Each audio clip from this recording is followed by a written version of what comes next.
On donne à droite les livres aux aveugles du primaire de la même façon qu'on donne à tout le monde. Mais il ne peut pas utiliser. Conscient des barrières auxquelles font face les enfants handicapés, l'ONG D2ECI et son réseau d'organisations partenaires œuvrent activement depuis 2015 à l'élever afin de contribuer significativement à l'inclusion. À cet effet, le samedi 22 décembre 2018 a été organisé un panel pour la même cause au siège du Bureau international catholique pour l'enfance, le BICE, au plateau, à travers le thème « Accompagnement des enfants et jeunes en situation de handicap en milieu scolaire ». Un panel auquel a pris part l'Association des étudiants handicapés de Côte d'Ivoire, représentée par son secrétaire général. Au primaire, au secondaire, au supérieur, la population des élèves et étudiants en situation de handicap ne cesse de s'accroître.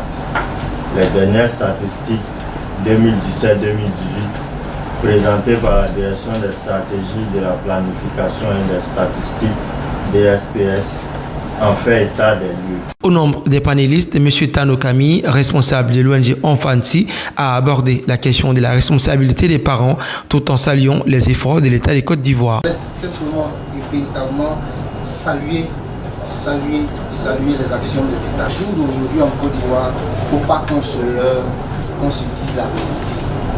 La troisième entité manque. L'entité là. Nous le disons sincèrement, je le dis bien sans faux fuir. Parce qu'à la réalité, quand vous allez voir des initiatives de parents, c'est des parents qui ne pensent spécifiquement qu'à leurs enfants. Cet esprit au niveau des parents, ça n'existe pas.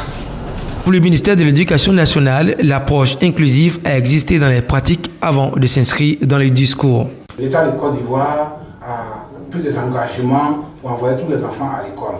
Et donc, l'école est rendue obligatoire depuis 2015, mais avant ça déjà, il y avait l'éducation pour tous. Donc l'État de Côte d'Ivoire cherche à envoyer tous les enfants en âge d'aller à l'école. Et donc, on s'est aperçu que les enfants ayant un handicap sensoriel, notamment, les enfants en situation de handicap sensoriel notamment, il n'y a pas d'offre scolaire, en tout cas pas assez pour eux. Et donc cette initiative est venue pour envoyer le maximum d'enfants en situation de handicap dans l'école. Selon le récent recensement général de la population et de l'habitat, les personnes en situation de handicap sont estimées à 453 453, dont 22 048 enfants en situation de handicap. L'ONG D2ECI milite pour la cause de ces enfants depuis quelques années. Il faut dire qu'à travers ce panel, il était question pour nous d'identifier ce qui est fait déjà en Côte d'Ivoire, ce qu'on pourrait faire de mieux en Côte d'Ivoire et trouver également des solutions aux différents problèmes rencontrés par les uns et les autres, dont la prise en charge scolaire des enfants et jeunes en situation de handicap. Une rencontre fort appréciée par les participants qui n'ont pas manqué de le signifier.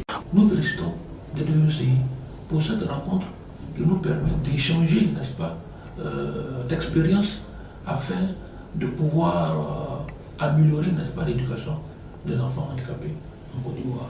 Promotion, protection et inclusion des enfants et jeunes en situation de handicap est le leitmotiv de l'ONG Dignité et Droit pour les enfants en Côte d'Ivoire.